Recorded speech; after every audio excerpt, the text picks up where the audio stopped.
Добро вечер, почитувани гледачи, го следите информативното издание на К3 телевизија. Еве што издвојуваме. Унијата на жени при Општинскиот комитет на ВМРО ДПМН го одбележа Меѓународниот ден на човекови права. Жичена ограда се поставува и на Меджитлија. Ирак го затвори трговското представништво во Истанбул. Формиран спортски клуб во основно училиште Кочо Рацин во Куманово. За преостанатото бидете со нас и по рекламите.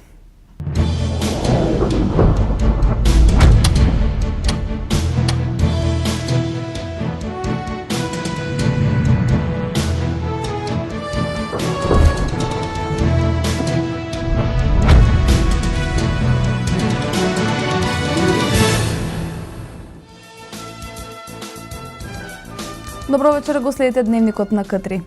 Граѓаните од североисточниот регион ќе спроведуваат проекти за локален рурален развој преку две нови локални акциони групи. Во Старо Нагоричане вчера беше отворена канцеларијата на локална акциона група АБЕР 2015, која ќе ги поврзе жителите од регионот и ќе ги зајакне нивните вештини за соработка и партнерство. Министерот за земјоделство Михаил Цветков, директорот на УСАИД во Македонија Џејмс Стейн и представничката на амбасадата на Швајцарија Бригит Хагман свечено ги отворија канцелариите на две нови локални акциони групи лагови во североисточниот регион. Првата од нив во Старо Нагоричане. Во партнерство со Центарот за развој на североисточниот плански регион беа формирани локалната акциона група АБЕР 2015 од представници од општините Старо Нагоричане, Липково и Куманово и локалната акциона група Осоговски лисец формирана од представници од општините Ранковце, Кратово и Крива Паланка. Канцеларијата на АБЕР 2015 е сместена во зградата на локалната самоуправа на општина Старо Нагоричане. УСАИД почна да работи во воведување на лидер пристапот за рурален развој во 2013 година и од тогаш се формирани 5 локални акциони групи, додека 8 други групи се во процес на регистрација, изјави министерот за земјоделство Михаил Цветков. Главната цел за спроведување на лидер пристапот во рамки на програмата за финансиска поддршка во руралниот развој ќе биде поврзување на жителите од руралните средини и зајакнување на нивните способности и вештини за соработка. Формирањето на овие групи е дел од напорите на Македонија за воведување на ЕУ лидер пристапот и важен чекор во процес кој на државата ќе стави на располагање 8 милиони евра за проекти за рурален развој преку програмата ИПАРД помеѓу 2017 и 2021 година, рече Џејмс Стейн, директор на УСАИД во Македонија. Би сакал да им се заблагодарам на членовите на локалната акциона група за тоа што се пионери во спроведувањето на овој пристап кој ги зближува представниците на јавниот, граѓанскиот и државниот сектор за исполнување на потребите на нивните заедници. Верувам дека микрорегионалната организација на лаковите ќе им дозволи да имаат поголема степен на ангажман со граѓаните на регионот, но истовремено ќе задржат потребната маса и структура за да спроведат иновативни и влијателни проекти, како што не се сомневам дека ќе испланираат вине. Есенцијално е да се задржи моментумот и да се осигура дека локалните акциони групи ќе имаат континуирано финансирање додека се отворат средствата од ИПАРД програмата на Европската унија на почеток на 2017 година. Ова ќе им возможи на групите да продолжат да спроведуваат проекти и да развиваат проекти кои ќе помогнат во креирање на нови можности за локалната средина. Градоначалникот веќе ме информираше за многу иницијативи кои се спроведени со голем успех. За швајцарската амбасада и за Швајцарија е од голема важност да се помогне руралниот развој, затоа што сметаме дека е важно граѓаните на руралните области да имаат услови за да останат и да живеат удобно во нивните региони. The rural area, there are a lot of young people living, and most of them think we only have a future when we go to the city center, maybe to Skopje, or when we go abroad.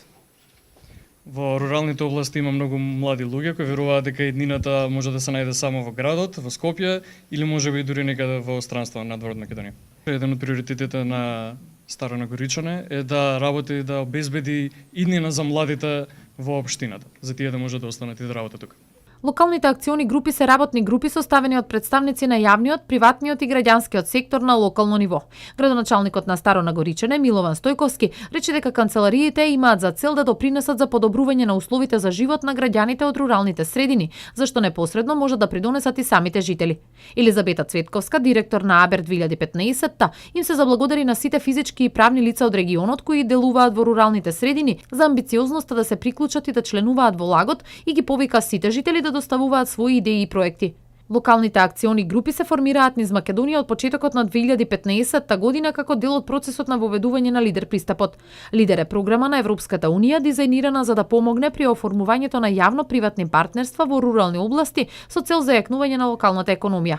Македонија го воведува Лидер пристапот од 2007-та, но во последните 3 години процесот е забрзан со вклучувањето на проектот на УСАИД за експанзија на мали бизниси кофинансиран од владата на Швајцарија, кој во партнерство со центрите за развој на планските региони работат на формирање на локални акциони групи. На отворањето во Нагоричане беа представени и идните активности за локален рурален развој на локалните акциони групи. Примери од проекти кои веќе ги спроведуваат како новата веб страна и аудио водич за мегалитската обсерваторија Кокино и туристичка веб страна за Осоговскиот регион. Вчера во општина Куманово беше подпишан договор за ИПА проектот рехабилитација и проширување на канализациона мрежа во Куманово. Договорот го подпиша градоначалникот Зоран Дамјановски, министерот за животна средина и просторно планирање Нурхан Изаири и директорот на јавното предпријатие Водовод Горан Стојковски. Вкупната вредност на целиот проект ќе чини 5 милиони евра, а со нив ќе биде извршена рехабилитација и проширување на 26 километри канализациона мрежа во Куманово. Сакам да го изразам моето задоволство што денеска имаме чест во нашиот град да дојде министерот на екологија по повод подпишување на договор за спроведување на ИПА проектот рехабилитација на канализационата мрежа во Куманово. Значи, еден процес кој траеше 6-7 месеци.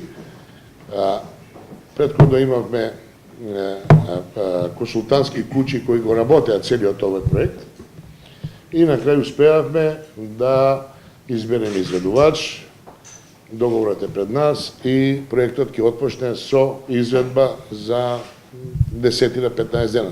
Нашата заложба за почиста животна средина, нашиот ангажман не бил никогаш определен само на една локација или само на еден вид на загадувањето. Значи, нашиот ангажман е целосно определен дека се трудиме да имаме почист воздух, за жал што го немаме, се трудиме да имаме почисти води, за да можеме со тие води после да имаме почиста почва, за да можеме понатаму да имаме здраво тло, кај што од тоа тло ќе имаме добри придобивки и добар производ за нашиот живот понатаму. Нашата заложба била да се направат нештата низ целата држава.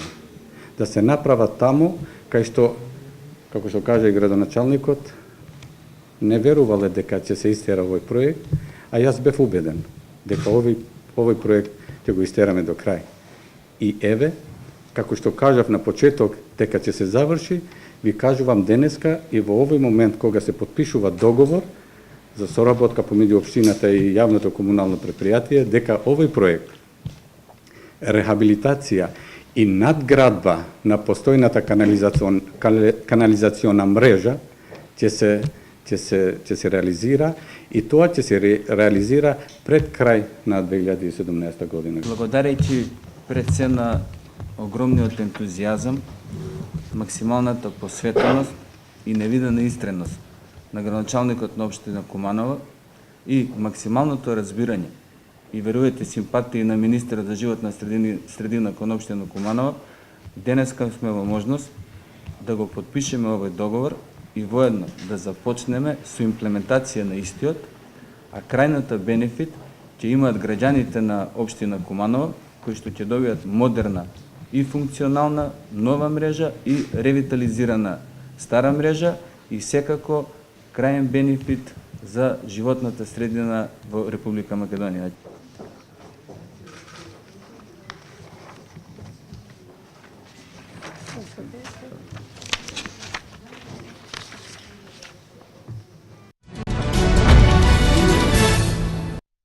По повод 10 декември, Меѓународниот ден на човекови права, Унијата на жени при Општинскиот комитет на ВМРО ДПМН организираше настан на кој беше прикажан краткометражен документарен филм и се дискутираше за основните права на сите луѓе, со посебен акцент на почитувањето на женските права во средината.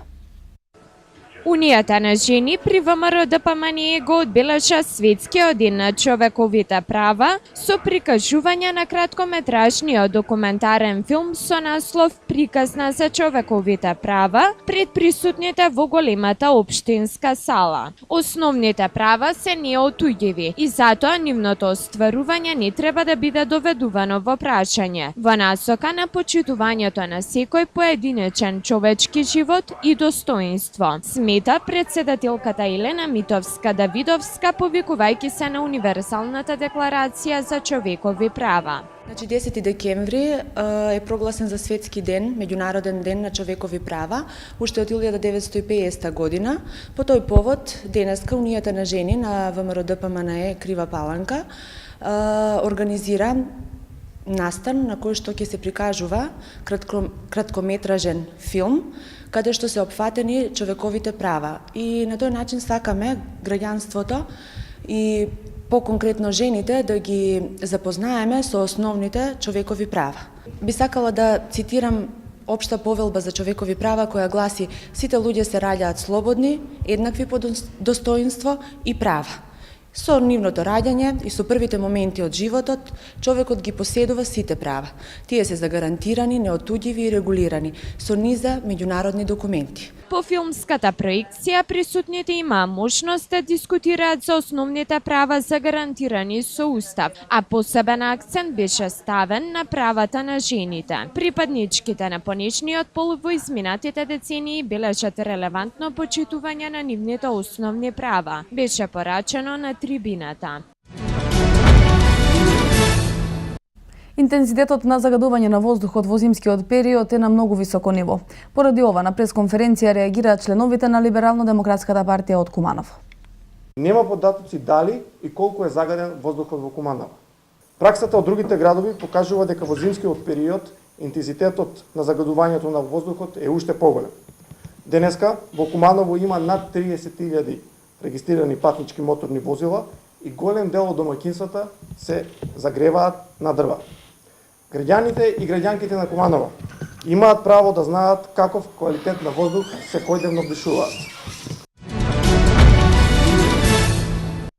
Во одделението на итната медицинска помош при здравствениот дом Димитар Арсов во Крива Паланка, изминатата седница лекарска помош им е укажана на околу 210 лица, односно просечно околу 25 до 30 на дневно. Најчести пациенти се хронично болните кои реагираат на ниските температури и појавата на магла. Што советуваат лекарите во продолжение?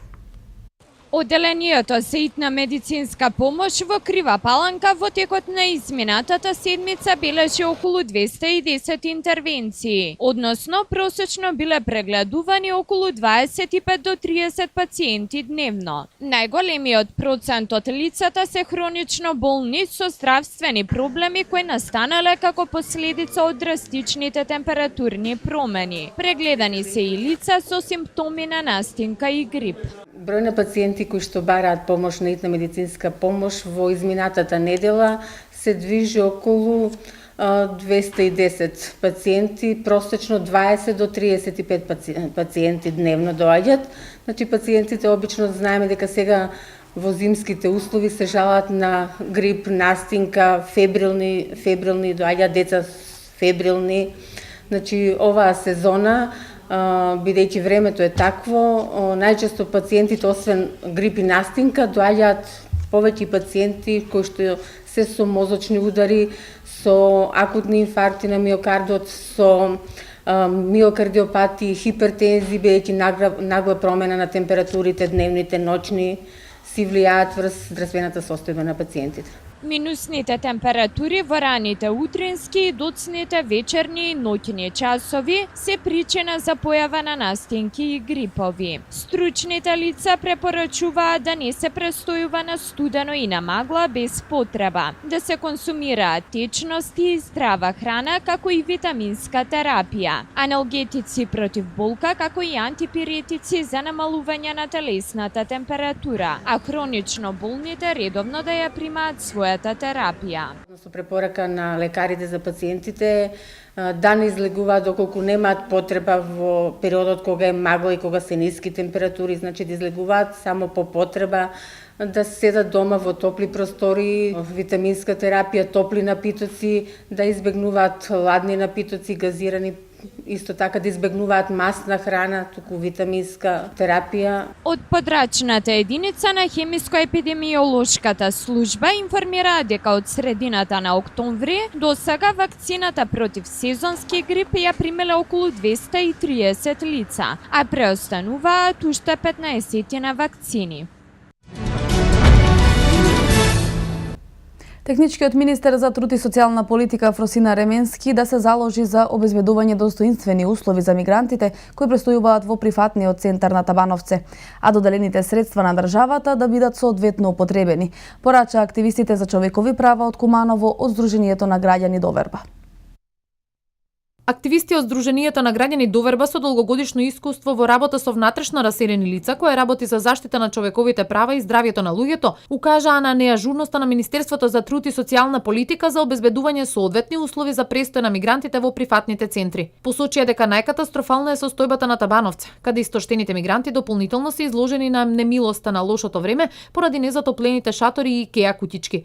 Повикуваат техничкиот министер за труд и социјална политика Ременски да ги употреби соодветно средствата од грантот во висина од 2 милиони денари од Банката за развој при Советот на Европа, доделени токму за таа намена. Како долгогодишен борец за човекови права и заштитник на здравјето и ментално, емоционално и физичко здравје на луѓето, апелирам до министерката, односно техничката министерка Ременски, да во овој случај со мигрантите кои се дојдени во нашата земја, соодветно согласно Конвенција за човекови права реагира, односно да го сочуваме нивното здравје кога веќе ги примаме во нашата земја.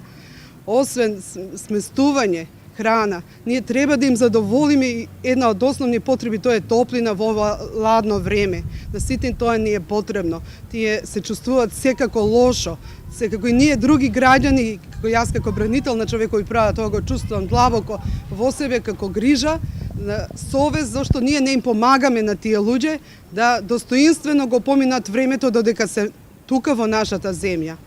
Имаме средства добиено, како што прочите во гласилата, нека тие средства соодветно се употребат хумано кон целите за кои што се и наменети.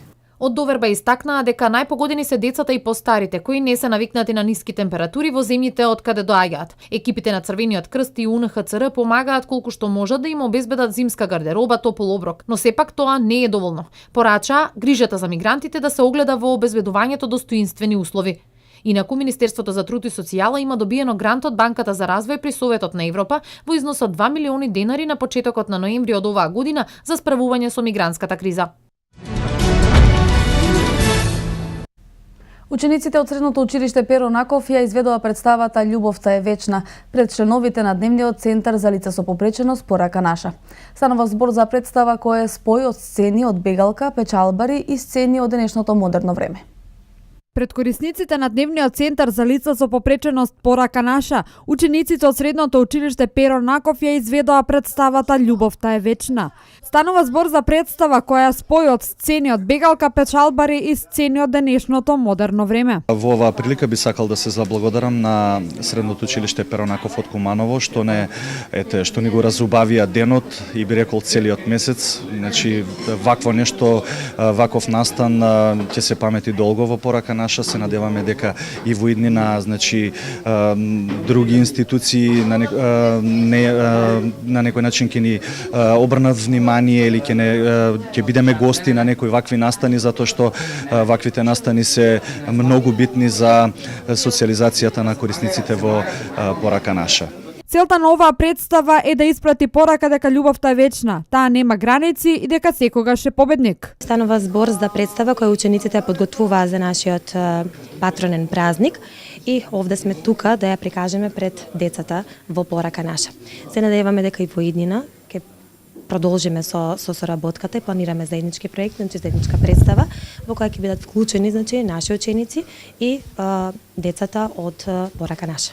Тие во иднина имаат желба да го реализираат овој проект и планираат да ја прикажат представата пред пошироката јавност. Инаку во средното училиште Перо Наков постои драмска секција и сите ученици кои имаат љубов кон театарот и глумата може да бидат дел од неа и да учествуваат во реализирање на повеќе проекти. Активно учествувам во драмската секција, односно во спремање на представи од страна на училиштето.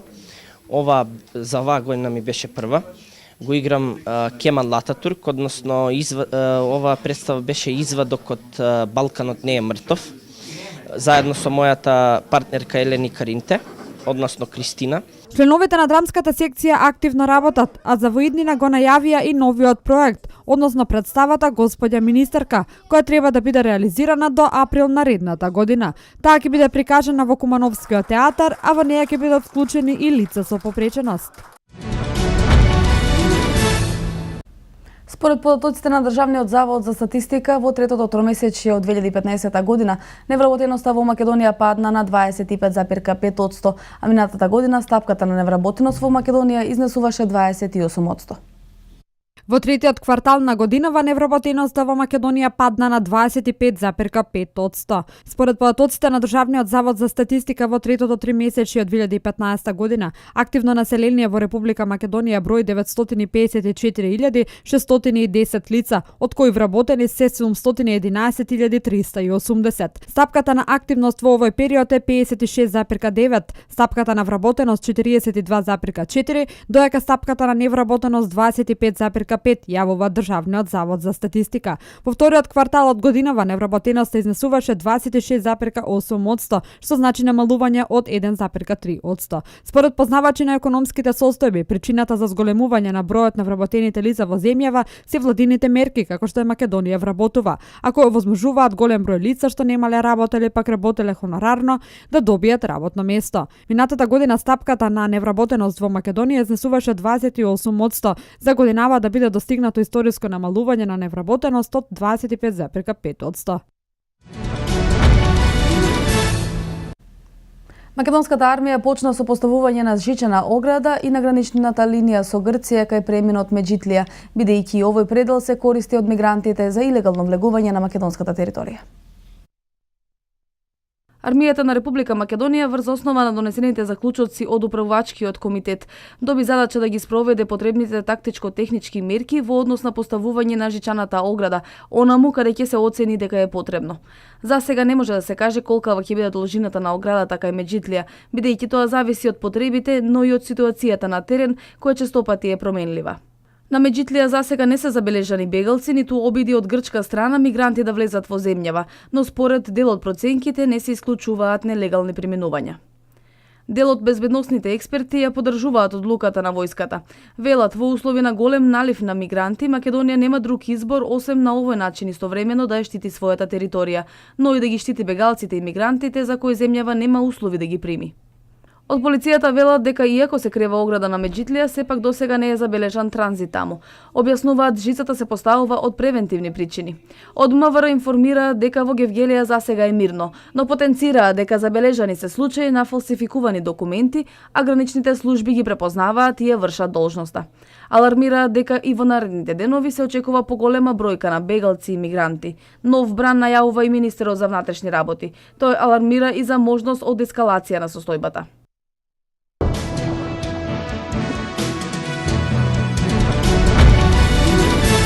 Европската Унија треба да се обедини околу заедничката позиција спрема огромниот бран бегалци, бидејќи постои опасност да се распадне. Ирак го затвори трговското представништво во Истанбул. Учесниците на конференцијата за климатски промени во Париз го одложија донесувањето на глобалниот договор. Ова се вестите од светот. Европската унија треба да се обедини околу заедничката позиција кон огромниот бран бегалци, бидејќи постои опасност да се распадне, изјави германскиот министер за надворешни работи Франк Валтер Штајнмајер. Или Европа ќе се обедини и ќе действува солидарно во овие тешки моменти за стотици илјади луѓе, или одново ќе се подигнат зидови и бариери, изјави тој во говор пред годишниот конгрес на Социјалдемократската партија. Потоа би била уништена визијата за обединета Европа, додаде Штајнмајер. Германските социјалдемократи се помалиот коалициски партнер во владата на конзервативниот канцелар Ангела Меркел. Штајнмајер ги повика своите сопартици да го поддржат европскиот проект и да дадат отпор на десничарските популисти. Ирак го затвори трговското пристаниште во Истанбул во знак на протест против присуството на турски војници во северната ирачка провинција Ниневија. Ирак го затвори трговското пристаниште во Истанбул. Сите вработени ја напуштија Турција и се вратија во Багдад, објави иранската телевизија. На 4 декември Турција распореди околу 130 војници со тенкови и артилерија во камп на курдиските борци Пешмерги во северен Ирак. Ирак бара Турција неодлужно да ја отстрани војската од негова територија и соопшти дека Турција ја распоредила војската без знаење и согласно со Багдад, кој ги смета тие действија за непријателски акт.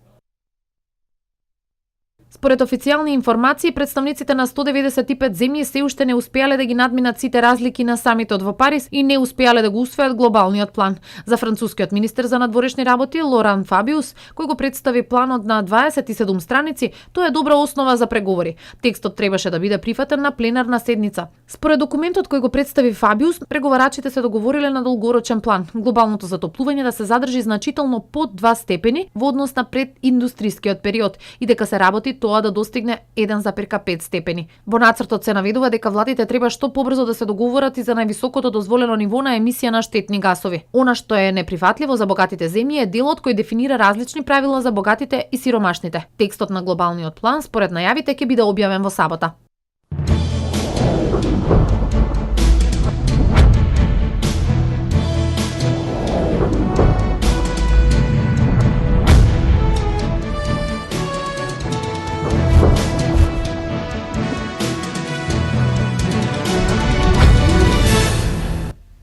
Пинг-понгот има богата традиција во Крива Паланка. Бројните клупски и одличните поединечни остварувања се дело на генерации наши спортисти. Младите се достојни на претходниците и со талентот и со своите залагања и тие заслужија признание кои ги полнат ветрините на клубови и на поединци. Крива Паланка може да се пофали со најуспешната пинг-понгарска школа во Македонија. Иако младите спортисти ја бранат честа на различни клубови и настапуваат во други градови, се разбира и натаму освојувајќи признанија. Сепак, дури и со шампионски успеси, овој спорт и натаму се обидува да се промовира и да привлече млади ентузијасти. Затоа, одлично е што ќе бидеме домаќини на јуниорското првенство на Македонија, на кое кривопаланчани во училишната арена на Јоаким Крчевски во зградата Партизан внедела ќе имаат можност да уживаат во надпреварите од најквалитетните во моментов. Најдобрите пинг-понгари и пинг-понгарки ќе бидат наши гости, иако всушност токму најдобрите се и домаќини. Наши представници, како поединечно, така и клупски, доминираат, а овој пат и на свој домашен терен ќе се обидат да ги освојат почестите. На тренинг се дружевме со надечите и со поискусните, а поразговаравме со еден од најзаслужните за подамата на овој спорт, Виорел Уце, кој заедно со Јован Станојковски и со Драги Ристовски ги овозможија успесите со кои може Крива Паланка да се пофали. Значи, у неделю на 13. у ова сала одржат ќе се екипно првенство на ниво Македонија за јуниори и јуниорки. Почиње у 10 сати. Се надеваме дека спортот кој што заслужи ќе добие интерес каков што доликува. Нашата публика ќе може да ги поздрави своите локални јунаци и хероини, кои што досега за медалите се надпреваруваа кај ривалите. Младите членови на клубот ќе се обидат да ги стигнат височините како претходниците. Горди што ќе се надпреваруваат пред сограѓаните, им пожелуваме да се представат во најдобро светло.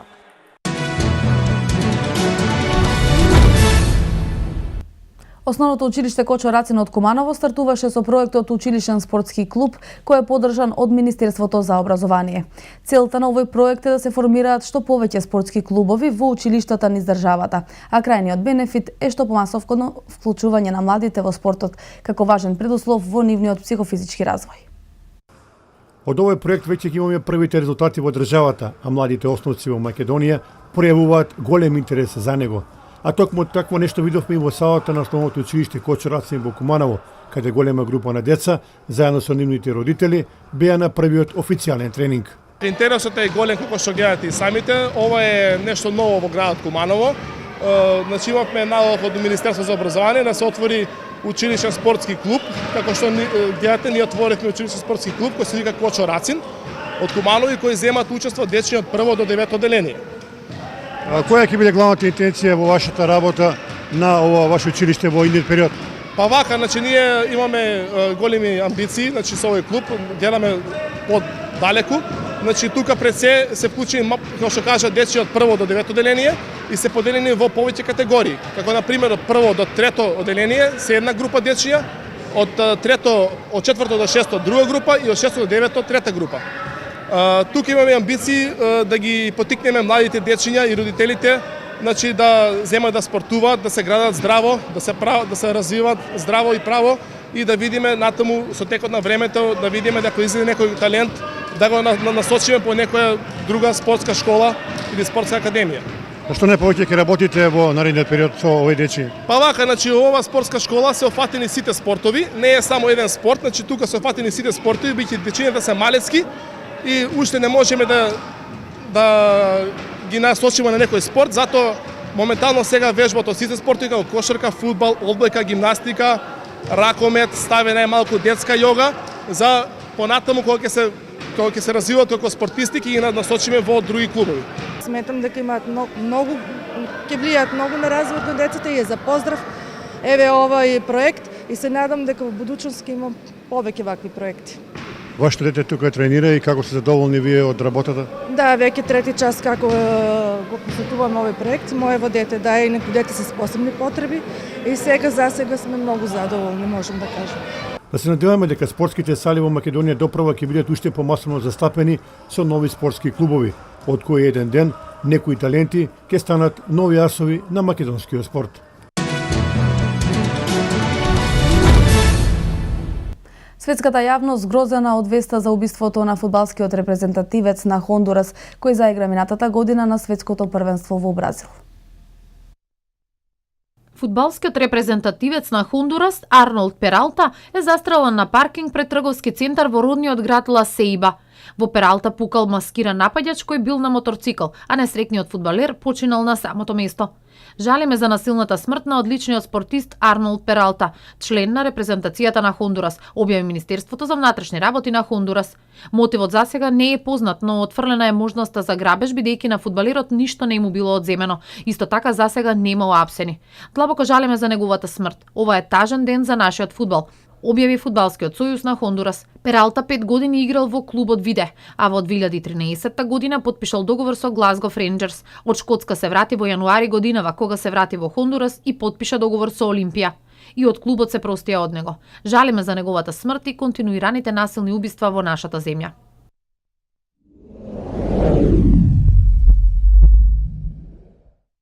Нокеска се одиграа вкупно 4 надпревари во НБА Американската кошаркарска лига. Булси во Юнајтед Центар запишаа победа против Клиперси со резултат 83-80. Во еден навистина лош надпревар со многу нереализирани обиди, најмногу се истакна Пау Гасол со 24 поени и 6 скокови. Најефикасен во составот од Лос Анџелес беше Блейк Грифин со 18 поени и 11 скокови. Иако сега имаат биланс од една победа и дури 23 порази, доцна синоќа Сиксерси дадоа силен отпор во мечот против Бруклин кој славеше со 191. Нетси беа предводени од Барњанин со 23 поени и 6 скокови, додека за Филаделфија Окафор уфрли 22 поени и 10 скока. Еве ги резултатите од сите надпревари. Бруклин Нетс, Филаделфија Сиксерс 100-91, Чикаго Булс, Лос Анџелес Клиперс 83-80, Оклахома Сити Тандер, Атланта Хоукс 107-94, Сакраменто Кингс, Њујорк Никс 99-97. Едно од најголемите фудбалски имиња во Германија и легенда на Бајерн, Франц Бекенбауер, се сомнева дека Пеп Гвардиола размислува за Манчестер Юнајтед и поради тоа можеби ја пролонгира одлуката за нов договор со Бајерн. Легендата на фудбалот во Германија верува дека Гвардиола е најдобриот менаџер во светот и дека тој може да одбира каде сака да оди. Смета дека токму Манчестер Юнајтед можеби има врска со тоа што тој се уште не решил дали ќе остане во Минхен и ќе го прифати новиот договор. Пеп го бараат од сите поголеми клубови во Европа. Тоа е нормално. Тој може да избере каде ќе оди и во такви услови популарноста на Манчестер Юнајтед може да биде број 1 опција за него во иднина, смета Бекенбауер. По доаѓањето во Германија, Пеп Гвардиола го направи Бајерн Минхен уште помоќен и подоминантен и екипа која никој не ја посакува во Лигата на шампионите како противник, како во групната фаза, така и во нокаут фазата.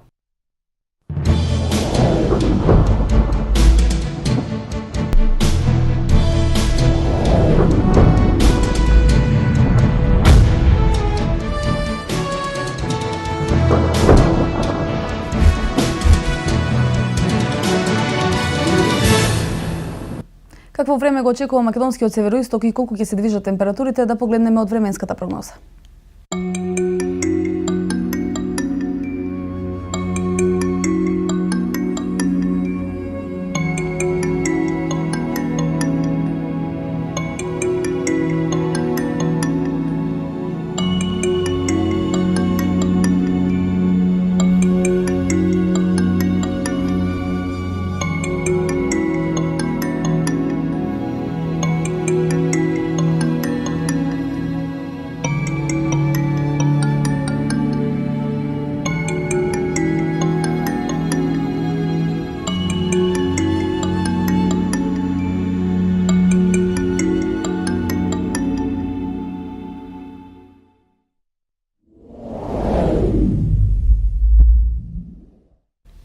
Тоа беше се што подготвивме за овој дневник, почитувани гледачи. Благодарам на вниманието, пријатна вечер.